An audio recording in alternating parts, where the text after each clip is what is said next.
हमने शहर को दी एक नई पहचान, हम हैं सिंघानिया बिल्डकॉन।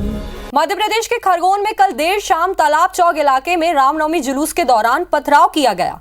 हालात फिलहाल काबू में है। पूरे शहर में कर्फ्यू और धारा 144 जारी है। जिला प्रशासन और पुलिस प्रशासन ने हालात पर काबू पाते हुए 77 लोगों को हिरासत में लिया है। कल हुए पथराव में 6 पुलिसकर्मी और 18 आम लोग घायल हुए हैं। SP Siddharth Chaudhary, TI BL Mandloi और 4 पुलिस जवान घायल हुए हैं। एसपी सिद्धार्थ चौधरी को पैर में गोली लगी है, तो वहीं टीआई बनवारी लाल मंडलोई को भी सर और हाथ में चोटें आई है, जिनका इलाज चल रहा है। सभी की हालत स्थिर बताई जा रही है। गृह मंत्री नरोत्तम मिश्रा ने फोन पर घायल एसपी सिद्धार्थ चौधरी से बात की और उनका हाल जाना। खरगोन हिंसा पर सीएम शिवराज ने हाई लेवल मीटिंग भी की है, जिसमें सीएस, डीजीपी, पीएस, गृह विभाग समेत कई अधिकारी मौजूद रहे। बैठक में एडीजी इंटेलिजेंस और पुलिस अफसरों से भी चर्चा हुई और दोषियों पर कड़ी कार्रवाई के निर्देश दिए गए हैं। घटना को सीएम शिवराज ने दुर्भाग्यपूर्ण बताया है। उन्होंने सख्त लहजे में कहा कि दंगाई छोड़े नहीं जाएंगे, उन्हें सिर्फ जेल नहीं भेजना है। जिन्होंने पत्थर चलाकर संपत्ति को नुकसान पहुंचाया, उनसे नुकसान की वसूली भी की जाएगी। सरकार क्लेम ट्रिब्यूनल का गठन कर रही है। गृह मंत्री नरोत्तम मिश्रा ने इशारों में ही इस घटना का जिम्मेदार कांग्रेस को बताया है। नरोत्तम मिश्रा ने कहा कि जो लोग 5 राज्यों के चुनाव में बुरी तरह हारे हैं, वो पीछे से चिंगारी सुलगाने का काम कर रहे हैं। नरोत्तम मिश्रा ने यह भी कहा कि जिन घरों से पत्थर आए हैं, उन घरों को पत्थर का ढेर बना देंगे। गृह मंत्री नरोत्तम मिश्रा के बयान पर कांग्रेस विधायक पीसी शर्मा भड़क उठे हैं।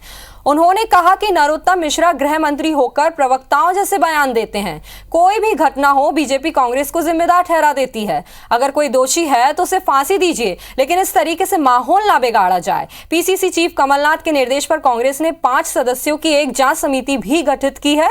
मौके पर जाकर समिति जांच कर रिपोर्ट प्रदेश कांग्रेस को सौंपेगी। बता दें कि कल शाम रामनवमी का जुलूस निकलने के पहले तालाब चौक इलाके में उपद्रवियों की ओर से अचानक हुए पथराव के बाद हालात काबू हो गए थे। पथराव के बाद खरगोन शहर के कई अति संवेदनशील इलाकों में भी पथराव, वाहनों और मकानों में आगजनी की वारदात हुई। काबू पाने के लिए पुलिस ने आंसू गैस के गोले भी दागे। इस दौरान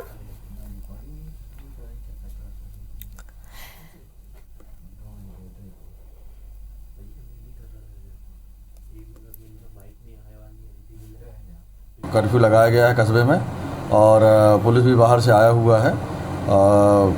जगह जगह फिक्स विकेट लगे हैं, मोबाइल पार्टियां लगी हुई हैं और फिलहाल तो स्थिति रात्रि में के 2-3 बजे के बाद से ठीक है, कहीं से कोई शिकायत नहीं आ रही है। लगातार पुलिस की पेट्रोलिंग चल रही है।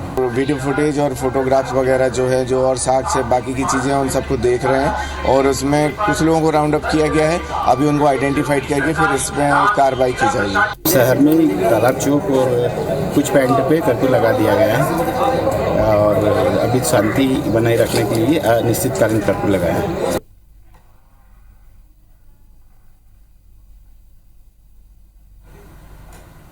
दुर्भाग्यपूर्ण घटना हुई है। दंगाई छोड़े नहीं जाएंगे, कठोरतम कार्रवाई की जाएगी। दंगाइयों को लगातार चिन्हित किया जा रहा है। 77 लोग अभी तक गिरफ्तार हो गए हैं। जिस घर से पत्थर आए हैं, उस घर को पत्थरों का ही ढेर बनाएंगे। इस मामले में सरकार पूरी तरह से सख्त है। ये प्रदेश है, इसकी शांति व्यवस्था बिगाड़ने का किसी को कोई अधिकार नहीं है, ना ही बिगाड़ने हम देंगे। फेलियर है सरकार का। इसका मतलब ये है कि इस तरह की चीज़ें हों और फिर उसका राजनीतिक फ़ायदा उठाएं, ये मंशा इसमें नज़र आती, क्यों ये सरकार का फेलियर है। कानून व्यवस्था कैसे संभाली जाए, ये आज तक लोग नहीं समझ पाए। निश्चित तौर पर कैसे फेलियर हुआ, इसका जाँच होना चाहिए, उच्च स्तरीय जाँच होना चाहिए।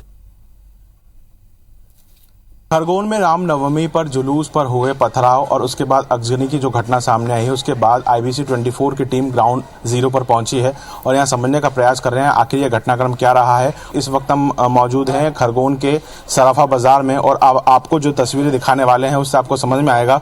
इस रूट के अंदर अगर हम बात करें तो उस ओर से लगातार पथराव जारी था और हमारे साथ में हमारे खरगोन के वरिष्ठ संवाददाता शशिकांत शर्मा जी हैं, हम उनसे बात करते हैं। उनसे बात करते करते हम समझते हैं शशि जी, अगर मैं बात करूं तो ये जिस तरीके का घटनाक्रम देखने को मिल रहा है, क्या लगता है एक दिन में क्या इस प्रकार की व्यवस्था हो सकती है? जिस तरीके से स्कूटी है इसको आग लगा दी गई है यहाँ पे, कि यहाँ पर भारी भीड़ जमा हो गई थी और भीड़ के चलते ही यहाँ पर पथराव हुआ और पथराव के कारण जो है लोग उसमें कहीं बचाव करते भी नजर आए, लेकिन जब तक बचाव करते को जो वाहन और दुकानों में आग लगा दी गई उससे जो है हजारों रुपए का नुकसान भी इसमें सामने आया है। जैसे हम ग्राउंड जीरो पर हैं और ये जो गली है ये पूरे पत्थरों से भर चुकी है, शशि जी क्या माने कि क्या एक दिन में इस तरीके से इतने पत्थर इकट्ठे हो सकते हैं? क्योंकि हम वहां से देखते हुए आ रहे हैं, कहीं दुकानें जला दी हैं, कहीं शटर जला दिए, पूरे के पूरे मकानों पे आग लगा दी है। एक बड़ा घटनाक्रम है ये, क्या लगता है आपको? आपने जिसको नजदीक से देखा है, कल रात भर से आप इसको लेकर रिपोर्टिंग कर रहे हैं। ये एक दिन में इतनी बड़ी घटना को अंजाम नहीं दिया सकता, क्योंकि जुलूस जैसे ही निकला और चंद मिनट में ही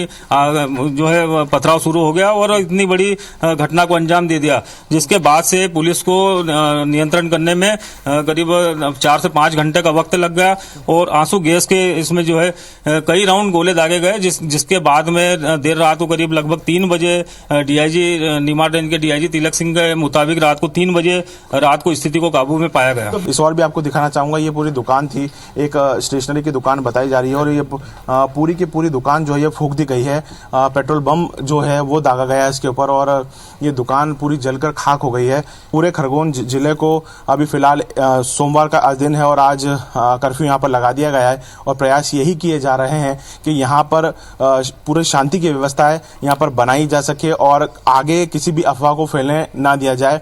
मेरे वरिष्ठ संवाददाता शशिकांत शर्मा के साथ रवि हेमरा सिसोदिया, खरगोन।